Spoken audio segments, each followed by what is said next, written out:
para que você abra sua Bíblia na segunda carta de Paulo a Timóteo. 2 Timóteo, capítulo 1, nós leremos o versículo 6 a 14. E diz assim a santa, inspirada e infalível palavra de Deus: Por esta razão, pois, te admoesto que reavives o dom de Deus que há em ti pela imposição das minhas mãos. Porque Deus não nos tem dado espírito de covardia, mas de poder, de amor e de moderação. Não te envergonhes, portanto, do testemunho de nosso Senhor, nem do seu encarcerado, que sou eu. Pelo contrário, participa comigo dos sofrimentos a favor do Evangelho, segundo o poder de Deus, que nos salvou e nos chamou com santa vocação.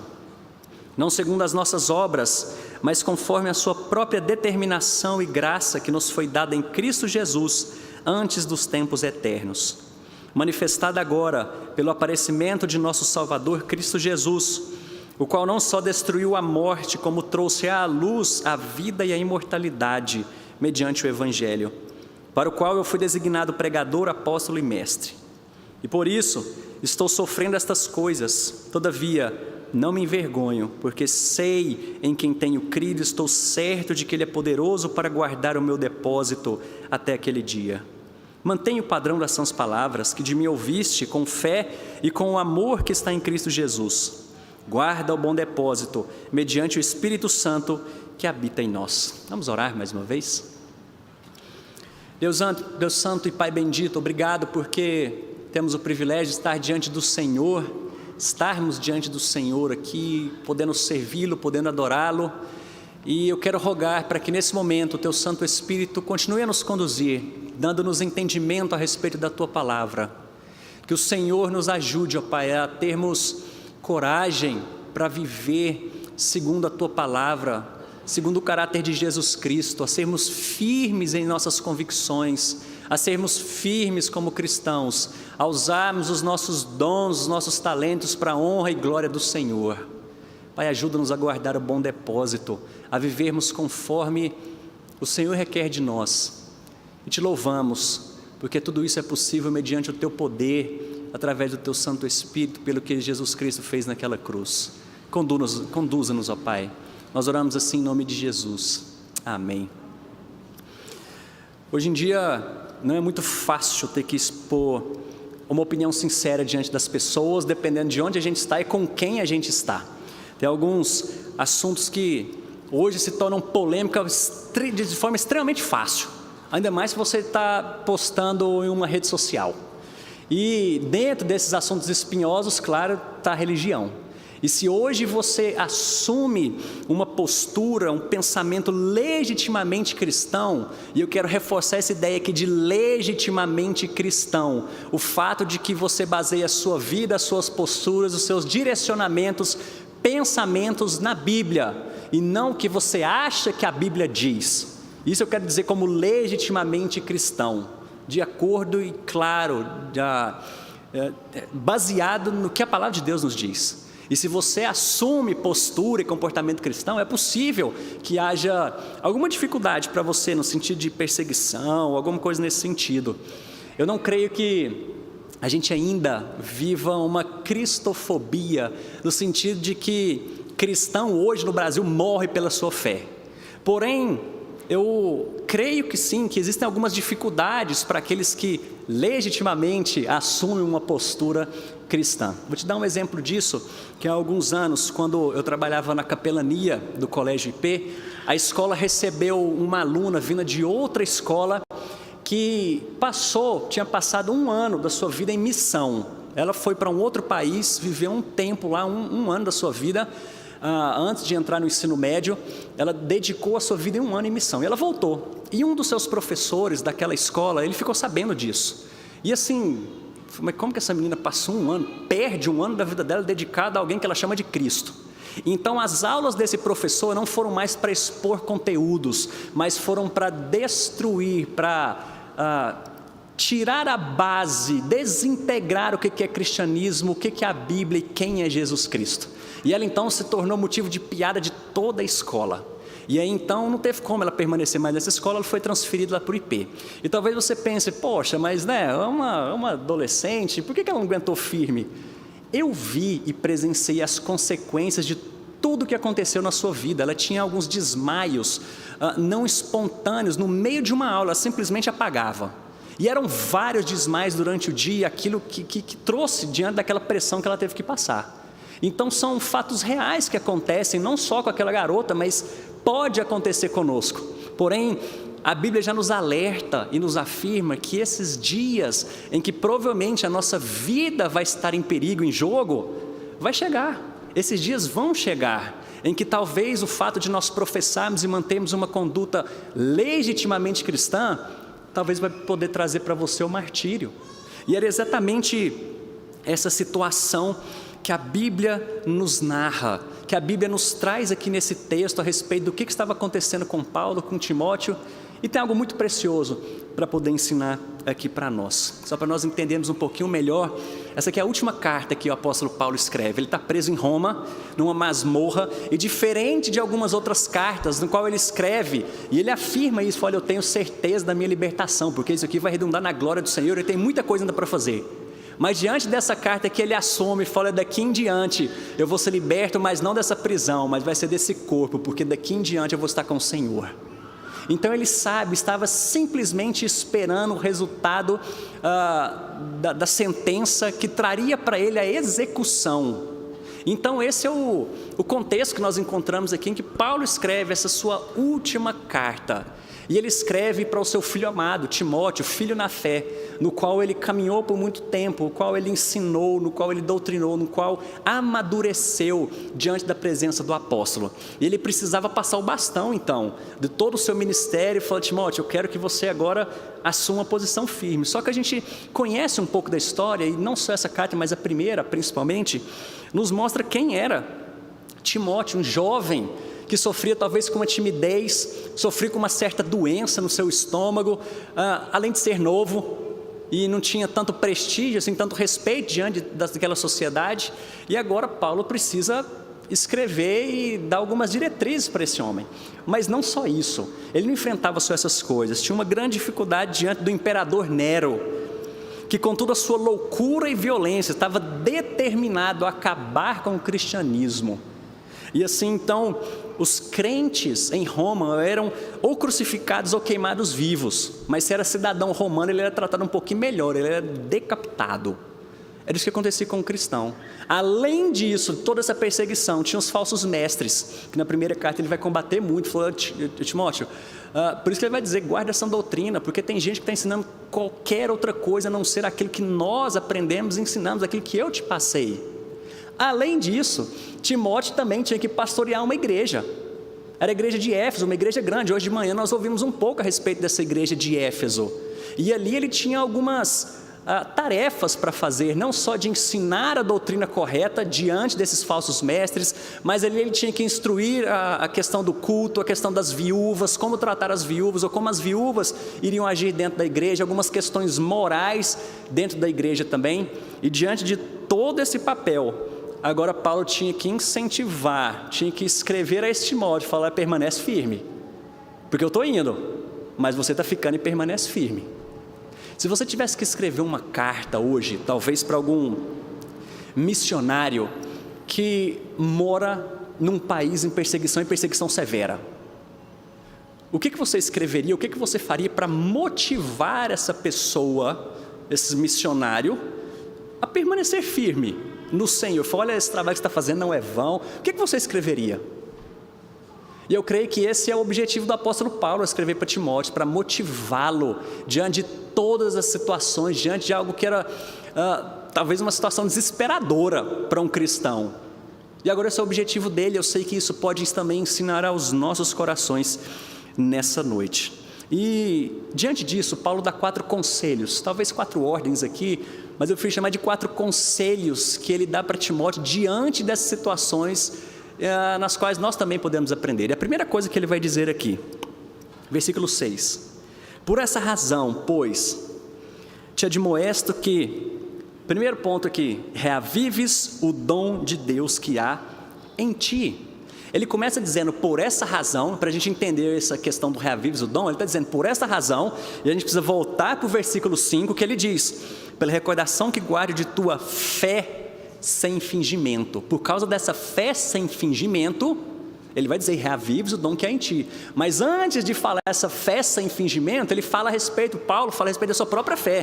Porque ele volta e diz lá, versículo 3, dou graças a Deus a quem desde os meus antepassados sirvo com consciência pura. Ele está relembrando a história de todos os antepassados, de todo o Antigo Testamento. Ele, como um bom judeu, estava lembrando da história de Abraão, Isaac e Jacó. Ele está falando, Timóteo, eu não estou inventando essa história. A respeito dessa fé no qual os meus antepassados carregam, no qual eu carrego, no qual agora está em ti essa fé genuína, e eu sirvo isso com consciência pura, de que aquilo que eu te passei foi exatamente o que Cristo me passou e o que o Antigo Testamento falava a respeito dele. É por causa dessa fé é que eu te digo, e ele diz aqui, eu te admoesto. E a ideia de admoestar aqui é de lembrar, é lembrar Timóteo algo que ele já sabia. E é interessante que Pedro também usa muito essa linguagem. Quando nós vamos para as cartas que Pedro escreve, está lá no finalzinho da nossa Bíblia, ele vai sempre falar sobre isso. Eu te lembro, eu quero que você traga na memória, traga sempre isso no coração, traga isso na memória. Eu não quero que você jamais esqueça disso. Porque Paulo tinha convicção de que enquanto o Evangelho, de que enquanto essa palavra estivesse no coração e na mente de Timóteo, o foco dele estivesse no Senhor Jesus, ele poderia seguir adiante. E é interessante que a gente já pode começar a aprender a respeito dessas coisas, que quando o Senhor Jesus é o foco da nossa vida, tudo passa a ser diferente. A maneira como nós encaramos os nossos problemas, as nossas dificuldades, as nossas alegrias, as nossas bênçãos, tudo isso passa a ser diferente quando nós olhamos para o Senhor Jesus. Mas então, ele segue, ele está falando, por causa dessa razão, dessa fé, eu quero te lembrar que reavives o dom de Deus que há em ti. Se a gente fosse trazer uma tradução literal desse termo aqui de reavives, é mantenha a chama acesa. E se você já mexeu com fogueira ou churrasqueira, você vai entender bem o que Paulo está querendo dizer aqui. Porque sabe quando aquela brasa está bem vermelhinha assim, mas não tem fogo? Mas ela está bem ali, ela existe, mas não tem fogo nenhum. Então você pega algum objeto e começa a soprar ou abanar aquele ali bem forte e o fogo volta. A ideia que nós temos aqui é porque isso não é muito comum, né? De fole. Algo que soprava numa fogueira e aquilo reacendia o fogo. Ele está dizendo aqui, sabe esse dom que é em ti? Mantenha isso aceso, essa chama sua está pequenininha, Timóteo, eu preciso que essa chama agora cresça. Diante de tudo isso que a gente tem passado, diante do meu martírio próximo, essa chama do dom de Deus que há em ti, isso precisa agora estar firme, vivo, flamejante diante de você. E quando ele traz essa história aqui de dom, lembrando que na primeira epístola ele vai falar, no capítulo 4, ele diz, Timóteo, não negligencie o dom que há em ti. Agora ele está falando, reacenda, mantenha essa chama viva, forte, a respeito desse dom. E quando nós pensamos em dom, a Bíblia nos afirma que o Espírito Santo concede dons espirituais a cada crente. Na salvação, os dons são concedidos para equipar a cada um a servir a Deus no ministério para os quais foram chamados. Nós temos alguns textos básicos quando a gente olha para a questão de dons, que é Romanos 12, 1 Coríntios capítulo 12, 1 João capítulo 4 e Efésios capítulo 4. E isso aí são vários os dons que traz lá, não só para a edificação da igreja, mas são alguns dons que eu considero como extraordinários do Espírito Santo, dons que eu creio que hoje não fazem parte mais da igreja, mas são também aqueles que Deus equipou a igreja para servir o corpo. Nós estamos ouvindo aí pela manhã a respeito disso, de edificação do corpo, da igreja. A igreja trabalha junto, para todos os membros trabalham exercitando os seus dons para crescimento do reino, da igreja e do próximo. E é isso que ele está dizendo aqui, Timóteo, você recebeu o dom. E quando a gente olha o resultado dessa fé, o produto dessa fé sincera é exatamente o serviço fiel. E o cerne desse serviço fiel é ministrar o nosso dom sem reservas para o Senhor, o dom que Ele distribui a cada um individualmente como deseja. Essa história de membro inativo na igreja, isso é uma contradição que você não faz ideia. Porque ele está dizendo, por causa dessa fé que você tem, você recebeu dons, portanto reavive isso, reavive, mantenha essa chama acesa para poder servir ao Senhor. Esse é o grande primeiro ponto que ele diz, e existem algumas maneiras de nós descobrirmos esses dons, e nós fazemos isso servindo. Você quer descobrir os seus dons? Sirva. E eu sei que existem desejos e habilidades para cada um de nós, os quais Deus deu, e que a gente pode servir ao Senhor sim. Pode ser que você esteja enganado a respeito de algumas coisas. Você tem um desejo, por exemplo, de servir no departamento infantil, e a Flórida vai chegar para você e falar, olha, talvez é melhor você servir em outro lugar. Acho que Deus te chamou para um outro. E é exatamente isso. A gente descobre os nossos dons servindo, sendo avaliados, desenvolvendo isso, e Deus vai nos direcionando.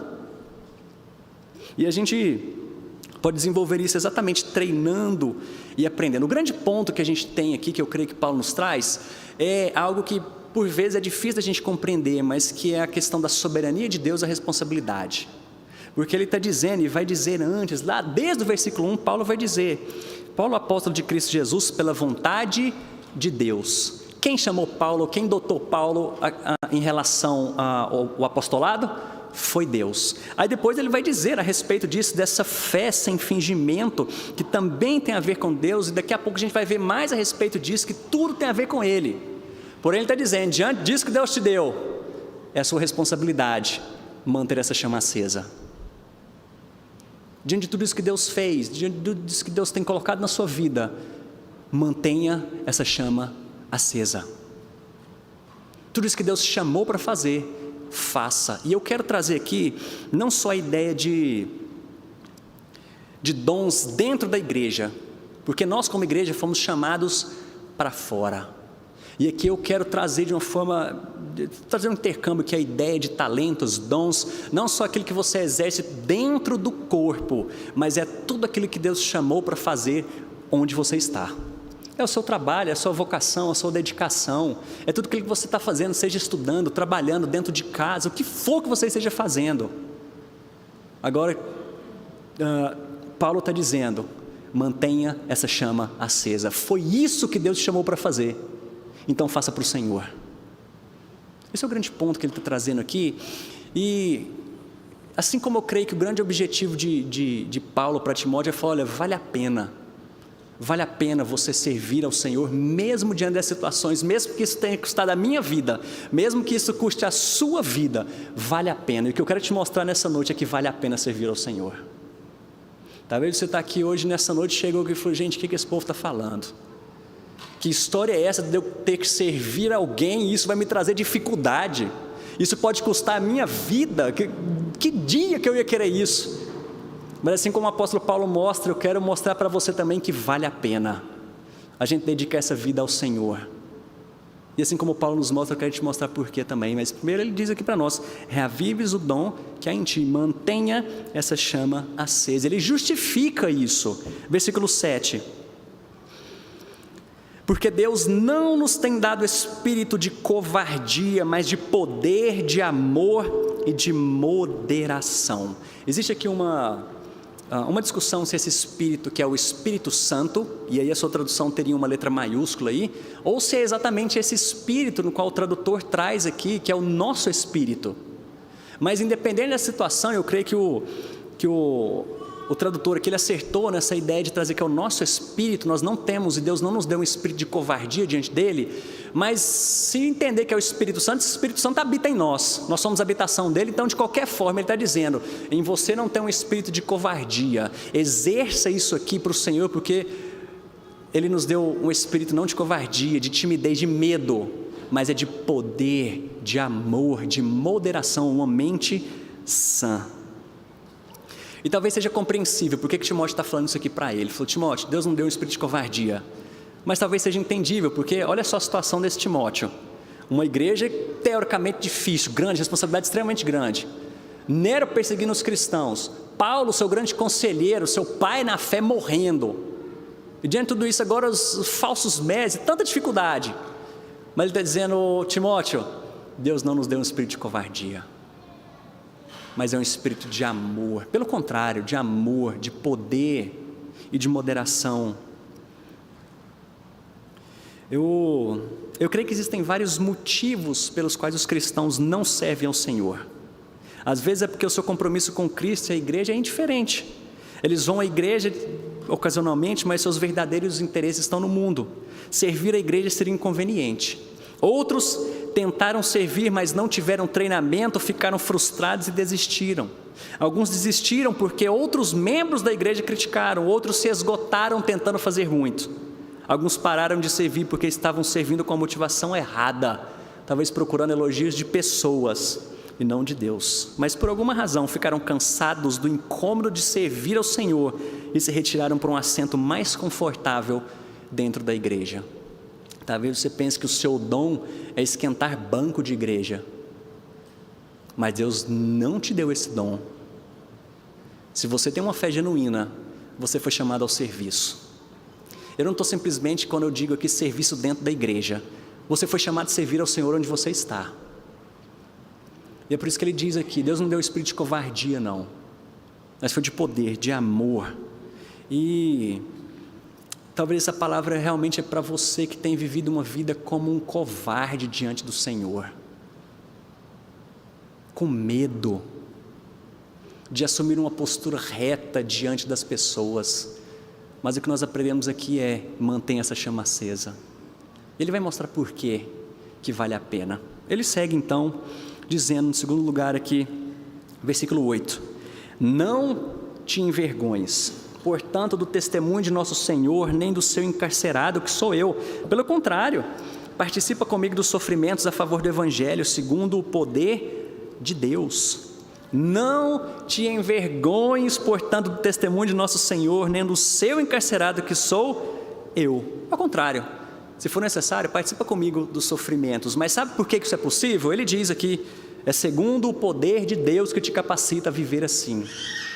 Eu estava conversando antes de começar esse culto aqui com o irmão que está aqui na igreja, e ele disse, olha, esse ano foi 2020, por um lado foi uma bênção para mim, eu fui chamado no emprego, mas logo eu tive que assinar uns documentos lá que eu não tinha feito, eu não poderia assinar. Mas numa crise dessa, ele conseguiu um emprego, mas só que agora a sua fé sendo testada. Falei, vai ter que assinar documentos lá que ele não deveria. E aí ele estava contando para mim, falou, olha, eu simplesmente cheguei para ele e falei, olha, não dá para fazer isso aqui. Ele disse que um dia antes dele, ou no último dia dele de trabalho, ligaram para ele e chamaram para outro trabalho. E se isso custar o seu trabalho? O testemunho do Senhor, de ter que se manter reto diante dele. E agora Paulo está falando, não se envergonhe não, do testemunho do Senhor, nem no seu encarcerado que sou eu. Ele está falando, não sou encarcerado de Nero, eu sou encarcerado do Senhor. Ele que me colocou aqui. E perceba bem que diante de toda a situação, Paulo poderia ter escrito essa carta de uma maneira muito diferente. Era a última da sua vida mesmo. Eu falei, eu vou morrer aqui, né? Eu vou escrever para Timóteo. Timóteo, eles escreveriam um primeiro capítulo. Eu falei, olha, tá vendo, Timóteo? Valeu a pena eu estar aqui, ter feito tanto pelo Senhor, agora eu estou aqui acusado injustamente por pagãos, vou morrer. Ou então ele poderia falar reclamando, porque mais lá na frente ele vai dizer, no meu último julgamento, ninguém esteve comigo, todo mundo foi embora. Parecendo com Jesus, quando todo mundo saiu, ele fica reclamando aqui, nem Timóteo, olha, eu não sei se vale a pena isso não, todo mundo me abandona, a igreja não cumpre aquilo que precisa comigo, mas o que ele diz? Dou graças ao meu Deus. E por isso que ele diz, não se envergonhe do Evangelho, mesmo que isso custe a sua carreira, mesmo que isso custe talvez o seu emprego, mesmo que isso custe a sua vida. Não se envergonhe. Eu me lembro de uma das viagens missionárias que a gente fez, e tinha uma irmã da igreja que estava com muito medo, porque era uma parte desse trabalho de evangelizar em casa. A gente entrava nas casas e ia falar de Jesus Cristo. E ela estava com muito medo disso, porque não tinha feito isso ainda, e foi isso, as pessoas baterem a cara na minha porta, baterem a porta na minha cara, não me receberem. Aconteceu que alguns dias depois, a gente chegava na hora do almoço, a gente tinha que sair rodando atrás dessa irmã na cidade, porque ela não queria mais parar de falar do Evangelho. O tanto que ela descobriu que isso foi bom. E é o que Paulo está dizendo, não se envergonhe do Evangelho não. Não se envergonhe de viver uma vida pura. diante do Senhor. Jovem, não se envergonhe de talvez virar motivo de piada porque você está se guardando para o casamento. Não se envergonhe de assumir uma postura correta na sua empresa.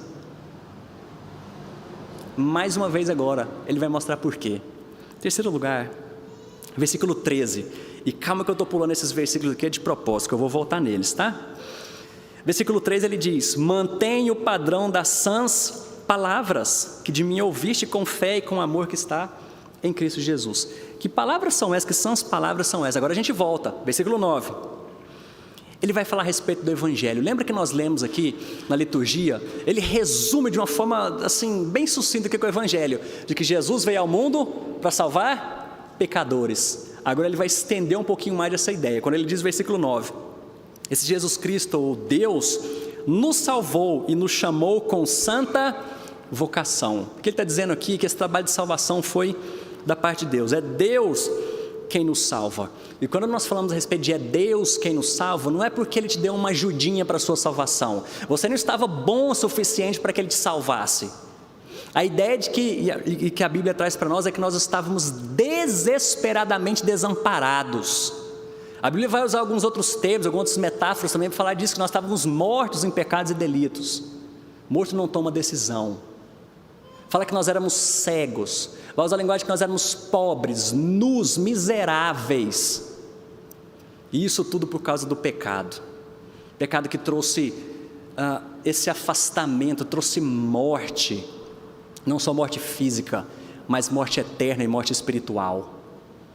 Ele está dizendo, Deus, por Ele mesmo, nos salvou e resolveu nos salvar. Ele continua, não segundo as nossas obras, confirmando isso que eu acabei de falar, não foi por algo que você fez. Essa semana eu estava ouvindo uma música, eu estava no carro ouvindo uma música na rádio, e aí a pessoa cantando lá, eu farei o que for necessário, o que eu puder, para que o Senhor olhe para mim, alguma coisa nesse sentido.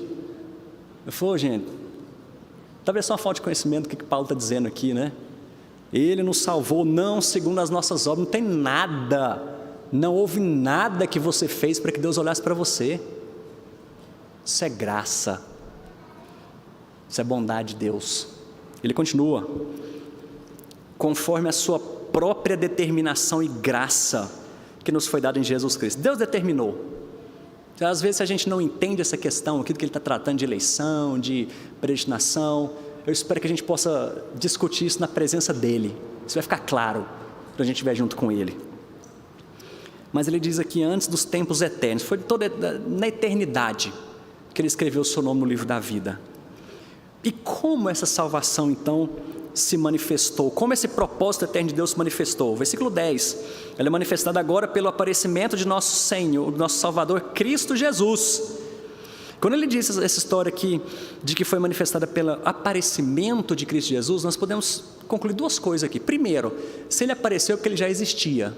Ele está afirmando aqui a divindade de Deus. Porque quando João fala para nós, no princípio era o verbo estava com Deus, o verbo era Deus, ele está dizendo, esse aparecimento tem a ver com Deus Filho. Mas não só isso, ele apareceu porque se fez carne e habitou entre nós. Esse Jesus Cristo que ele está dizendo aqui, isso se manifestou, essa salvação, esse plano eterno se manifestou quando Cristo se fez carne e habitou entre nós. Agora olha só o que foi a conclusão disso tudo, qual o objetivo disso, ou qual o resultado dessa aparição. O qual, no versículo 10, não só destruiu a morte, como trouxe à luz a vida e a imortalidade mediante o Evangelho. Essa história que ele está dizendo aqui de destruiu é de anulou. Antes, mais uma vez o que a Bíblia afirma sobre nós éramos escravos do pecado, mortos. Agora Cristo naquela cruz, Ele anula o poder da morte.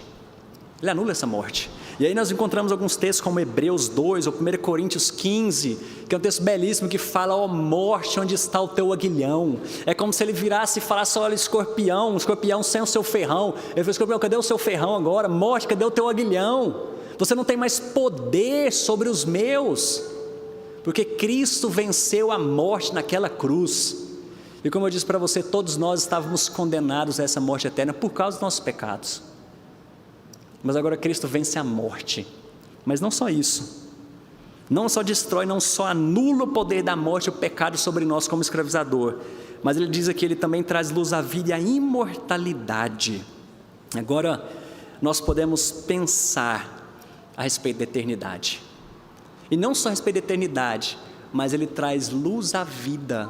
Nós podemos viver eternamente, e isso ao lado do nosso Salvador.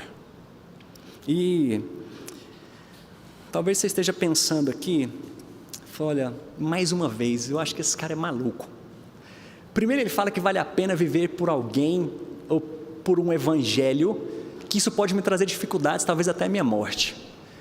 Agora ele está dizendo a respeito de salvação, morte, vida eterna. Mas é o seguinte, se você pensa assim, está certo, eu acho que eu não vou ter muita dificuldade quando isso aqui acabar. Porque afinal de contas, se a Bíblia é só talvez um livro que traz princípios morais para nós, eu pelo menos procuro ser um bom cidadão, diante do que ela me afirma, um bom marido, um bom pai, uma pessoa melhor. E assim eu não vou ter dificuldade. Porém, se agora essa palavra está correta, isso tem a ver com a nossa eternidade, onde nós passaremos a nossa eternidade, talvez seja melhor você repensar a sua ideia a respeito disso. Porque a Bíblia aponta apenas dois caminhos, ou é o céu, ou é o inferno. Ou você desfrutando da presença do Senhor Jesus Cristo, da glória de Deus, ou de um lugar onde você não vai ter mais chance de arrependimento para poder viver junto com Ele. Esse é o caminho que ele está apontando aqui a respeito do Evangelho. O Evangelho são as boas novas, mas antes de trazer a boa nova, ele traz a má notícia. É exatamente isso aqui, estávamos mortos, mas ele nos ressuscitou, através de Jesus Cristo. E quando ele diz, mantenha o padrão das sãs palavras, é justamente isso, não deixa ninguém inventar qualquer outra coisa não creia em qualquer outra coisa além disso daqui. E assim, ele vem falar mais uma vez, por fim, guarda o bom depósito mediante o Espírito que habita em nós. Eu estava lendo essa semana de um jovem que investiu em criptomoeda. E ele tem uma chave de acesso lá para liberar todo esse dinheiro, e ele perdeu essa chave de acesso. Ele tem algumas possibilidades, é igual senha de banco, de cartão, quando você trava, só que ele trava para sempre, ele perde todos os dados e perde todo o dinheiro, falta 2 para ele. E ele não sabia mais o que fazer. Só um detalhe que ele tinha investido ali 250 milhões de dólares, mais de R$1 bilhão investido ali, que ele podia perder tudo. Mas existe um outro tesouro que é muito mais valioso. E o bom disso é que eu não preciso guardar chave de acesso nenhuma. Porque Paulo vai dizer aqui, antes de falar guarda o bom depósito, ele diz, versículo 12, eu estou sofrendo essas coisas, todavia não me envergonho, porque eu sei em quem tenho crido, estou certo que Ele é poderoso para guardar o meu depósito até aquele dia. Quem guarda a nossa salvação é Deus, por isso a gente pode confiar. E aí por isso que por fim ele termina, Timóteo, guarda o bom depósito. Vale a pena você viver para o Senhor. Guarda, no sentido de que é como se realmente tivesse um tesouro no bolso. Não sei se você já teve alguma experiência de, por exemplo, ter que sair do banco, sacar muito dinheiro e ter que levar ou a pé ou de carro a algum outro lugar. Você não anda naturalmente com aquilo, um bolso cheio de dinheiro, né? Uma bolsa ali lotada de dinheiro, você anda naturalmente. A pessoa tenta disfarçar, mas isso que ele está dizendo, guarde bom depósito. É como se você tivesse no seu bolso a tua salvação, o que Cristo fez por você. Haja e viva de acordo com isso. E para a gente finalizar, se você está vivendo no mesmo estado em que Timóteo se encontrava, dessa apatia, às vezes com medo, vivendo como um covarde diante do Senhor, reavives o dom que há em ti, mantenha essa chama acesa. Eu creio que o nosso papel no exercício dos dons está relacionado com toda a nossa vida, não só aqui na igreja, mas em tudo que você faz. Portanto, faça para o Senhor. Não só na igreja também, mas fora. Faça e viva para o Senhor, guarde o bom depósito. Creio que nosso papel também não é somente ficar vociferando injúrias em redes sociais contra injustiças, corrupção, perseguição. Eu acho que existe algo a mais, que nós cristãos podemos fazer. Viva para o Senhor. Por fim, por que vale a pena pensar nessas coisas? Eu te pergunto, quanto que vale a sua alma? O que você faria para poder viver em paz por toda a eternidade? Que preço você pagaria? A boa notícia é que esse preço já foi pago. Sua alma já foi comprada pelo Senhor. E agora o que Ele quer dizer para nós? Viva para Ele. Será que vale a pena a gente viver por alguém que padeceu numa cruz, ressuscitou e comprou a nossa dívida, pagou o nosso lugar? Será que vale a pena a gente viver por isso? Reavives o dom que há em ti. Mantenha essa chama acesa de servir ao Senhor. Deixe de viver com medo. Deixe de viver como um covarde. Viva para o Senhor. Vamos orar.